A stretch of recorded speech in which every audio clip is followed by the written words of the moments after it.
Bonjour à tous, bonjour les enfants. Aujourd'hui, nous allons lire l'histoire du génie de Pousse-Pousse. Et voilà ce qu'est un Pousse-Pousse. Le génie de Pousse-Pousse.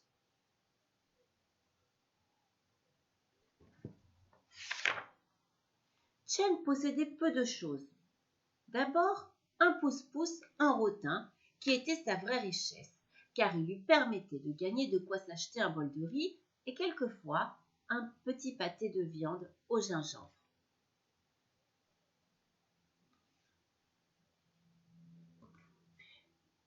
Et puis, un grand chapeau qui lui servait aussi de parapluie.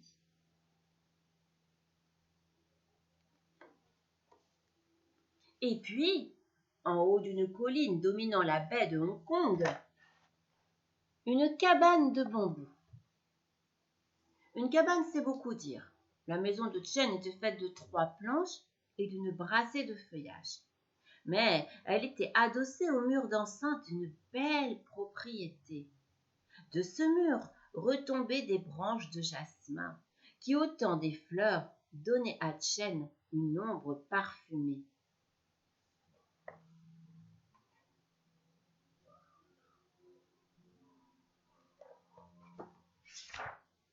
Le garçon était heureux. Toute la journée, il conduisait son pousse-pousse dans les rues de la ville. Le soir venu, il allait bavarder un moment avec son ami Wang, le pêcheur au cormoran. Wang se plaignait invariablement que son oiseau vieillissait.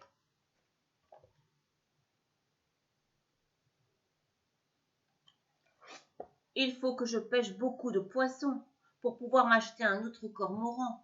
Mais si je n'ai plus de cormoran, comment arriverai-je à pêcher des poissons? Problème insoluble. Chen ne trouvait pas de réponse. Wang soupirait. Un soir, en retournant à sa cabane, Chen eut envie de cueillir un rameau de jasmin pour chasser l'impression de tristesse laissée par son ami. C'est ainsi, souvent, que commencent des aventures, par une idée inattendue, un petit rien qui vous entraîne au loin.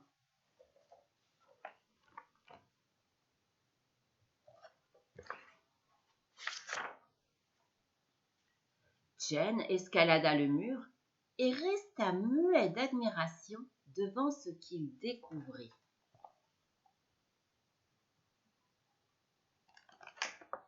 À ses pieds s'étendait un jardin merveilleux. Toutes les fleurs de l'Asie y mêlaient leurs couleurs.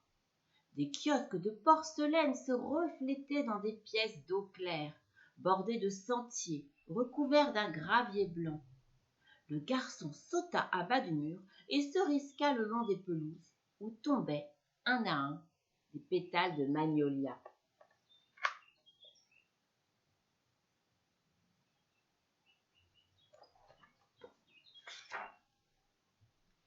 Dans les kiosques, des mots de bienvenue étaient peints en rouge vif sur du papier de soie.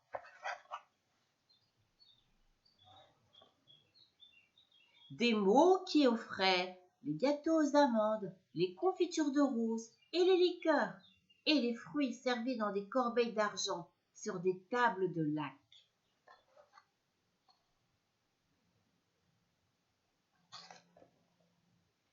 Chen goûta de ces choses délicieuses qui lui firent tourner la tête, et puis il s'enfuit en courant.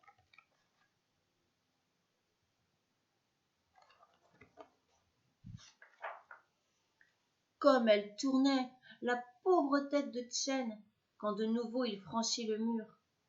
Jusqu'à ce jour, il s'était contenté d'un bol de bois, satisfait qu'il était quand il pouvait le remplir de riz. Et voilà qu'il désirait maintenant une coupe de jade. Le petit pâté des jours de fête, naguère dévoré en riant, lui serait désormais pauvre cher auprès des nourritures dont la veille encore il ne soupçonnait même pas l'existence. Pour la première fois, il se trouva malheureux.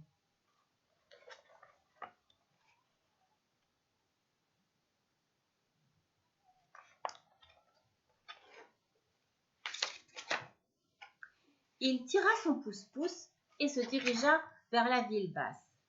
Il allait pensivement quand, passant près de l'entrée de la belle propriété, il s'entendit héler. Un jeune homme lui faisait signe d'approcher. Il était magnifiquement vêtu d'une robe couleur de soleil, sur laquelle s'embrasaient des pivoines. Surtout, il était très beau, avec un teint clair, une natte brillante et des mains fines qu'il glissa précautionneusement dans ses manches. Mais qu'il avait l'air frêle. De loin, on aurait pu le prendre pour un enfant.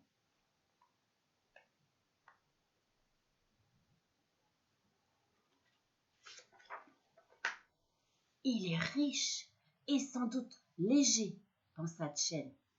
Double bonne affaire. Conduis-moi au port, dit le jeune homme d'une voix douce. Au port, le long des rues qui descendaient à la mer. Il n'y aurait qu'à se laisser porter par les brancards et à poser le pied de loin en loin pour rebondir toujours plus haut. Triple bonne affaire, pensa Chen, et je triplerai le prix, se promit-il aussitôt. Dans sa tête, jusque-là insouciante, il faisait maintenant des calculs. Il placerait cet argent à un taux élevé. Il en prêterait une partie à Wang, mais contre un bon intérêt. Et il aurait lui aussi des kiosques de porcelaine.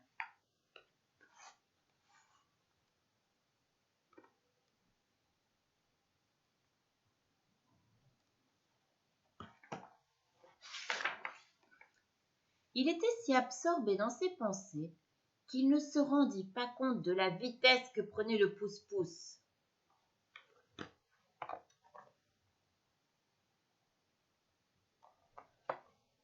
Celui-ci semblait entraîné par un poids énorme, comme si une force irrésistible l'attirait. Chen ne s'en aperçut que trop tard.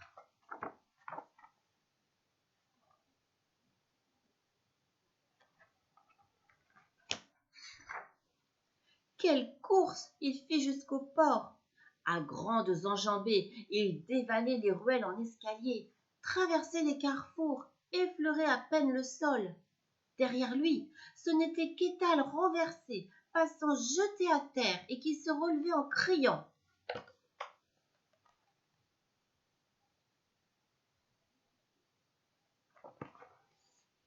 Des gens le poursuivaient, lui lançaient des pierres et des injures. Ah, le brigand, le sacripant! Qu'on l'arrête, qu'on le fouette! Il entendait autour de lui un tonnerre qui grandissait et devenait assourdissant. Il ne voyait que des obstacles qui semblaient accourir vers lui et qu'il pulvérisait.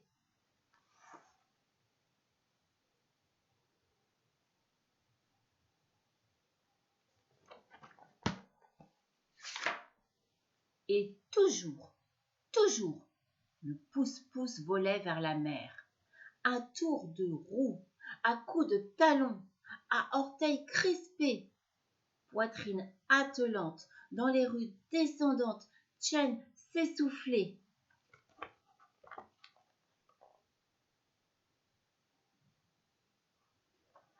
Au bout de la dernière rue, un bassin du port s'étendait, calme, profond, sombre, très sombre.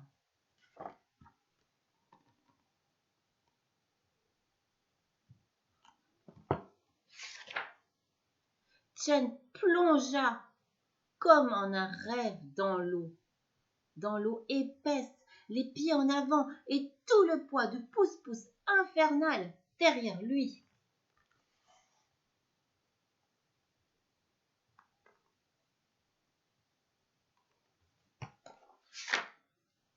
Quand il revint à la surface, il vit que seul le chapeau et le pouce-pouce flottaient.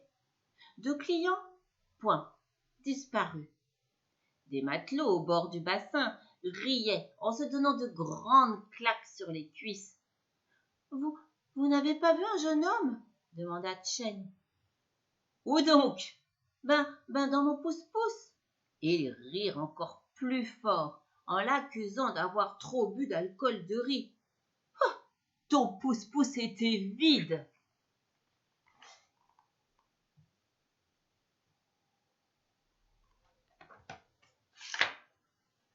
Pas de jeune homme. Que voulait donc dire cela? Longtemps, Chen observa l'eau pour voir si son client remontait.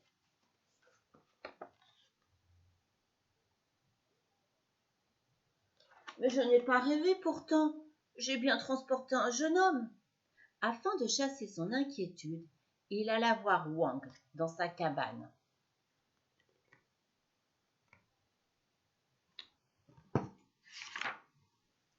Il trouva celui-ci tout pensif, le menton au creux de la main et le regard perdu au loin.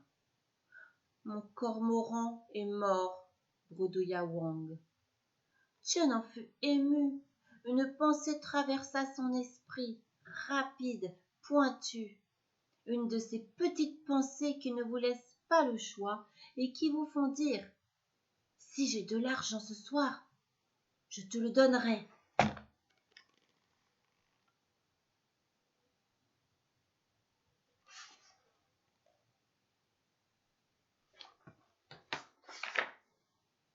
Le temps des mauvais calculs était bien fini. Noyés dans le porc, les désirs d'égoïste puissance, les rêves de richesse gagnés au prix de l'amitié. Chen revint à son pouce-pouce. Il avait l'esprit libre, de nouveau, le pied sûr au milieu de la foule, le chapeau incliné sur l'oreille. Il descendit dans la ville basse, sous les écriteaux multicolores.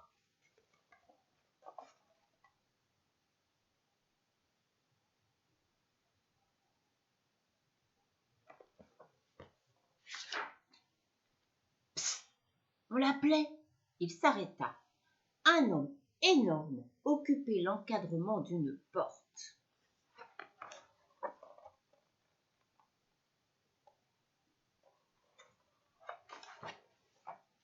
Chen considéra le menton qui faisait 3 plis et le ventre qui en faisait 4 sous la robe richement brodée.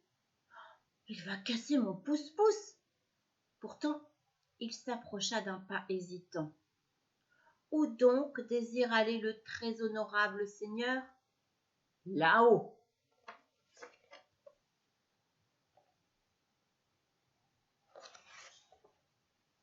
Chen interrompit le salut qu'il accordait en s'inclinant à ses clients d'importance.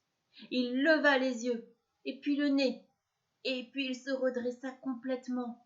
Là-haut, tout là-haut de la colline qu'il habitait, il fallait tirer cet homme énorme tout en haut.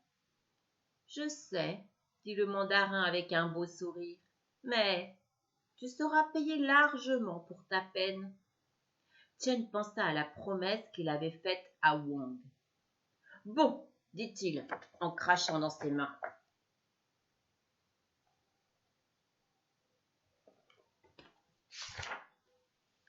Le rotin gémit quand le noble personnage s'installa. Les cieux fléchis, les roues paraissaient clouées au sol.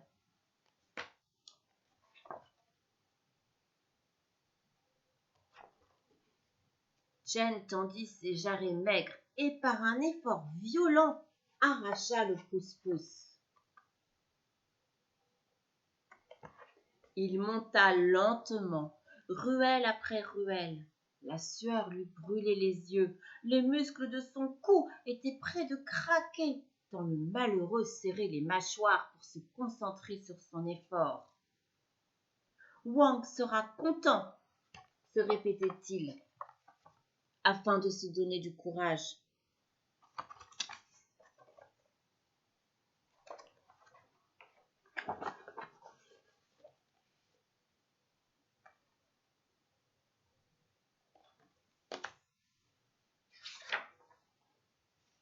N'était-ce qu'une illusion? Il lui sembla, au bout d'un moment, que l'homme se faisait moins lourd, la côte moins abrupte. Ce n'était pas une illusion. Chen, peu à peu, ne peina presque plus. Cependant, il n'osait se retourner, par crainte de perdre son élan et d'être emporté vers le bas. Arrête-toi, commanda la voix derrière lui. C'est ici. Il venait d'arriver devant la maison au kiosque de porcelaine.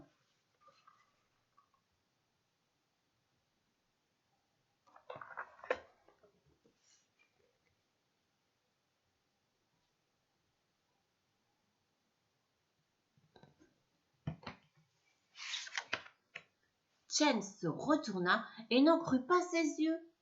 Dans le pousse-pousse, à la place du mandarin, se trouvait le jeune homme du matin, souriant, avec sa natte brillante et sa robe couleur de soleil. Il tendit à Chen une grosse pièce d'or et dit, sans cesser de sourire, « Ne t'étonne pas, tu m'as vu jeune homme et puis mandarin. Tu me verras oiseau peut-être, ou rayon de lune, ou bâtonnet d'encens, que sais-je encore. Je suis un génie. Je connais les humains de toutes leurs bonnes pensées et toutes leurs mauvaises. Prends cet or, tu l'as mérité, et fais-en l'usage que tu as prémédité. »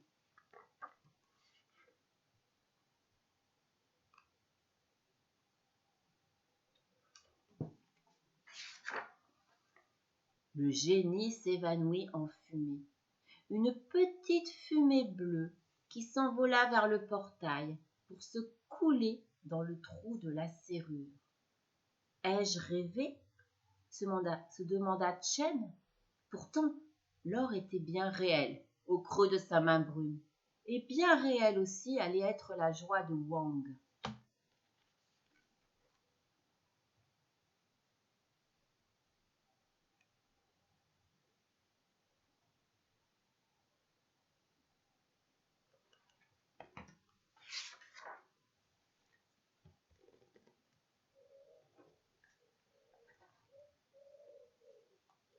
Au revoir, à bientôt, à la prochaine histoire et bonne journée à tous.